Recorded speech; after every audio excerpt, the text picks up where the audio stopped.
Honestly, I feel that startups generally offer a far more versatile and a far more faster growth opportunities for anyone who's willing to make their career in it.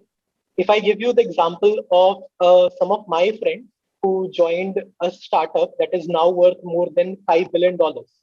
So they started their career in that startup fresh out of FMS, leaving some of the good offers that they had from campus. They took a leap of faith and went for a very small company 5 years ago. And today they can proudly say that they have been part of a seed stage startup and allowed it to become a $5 billion company. That kind of growth, that kind of learning, that kind of experience is virtually priceless. And I can tell you that people with 30 years of experience do not have that quality of experience. The value, the respect, and the career trajectory that you build with that kind of risk appetite is virtually infinite.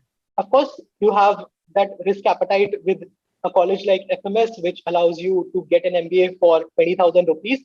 That is not something that every college does. But I am seeing that more and more MBA colleges and more MBA grads these days are taking that bet and going for fresh startup jobs.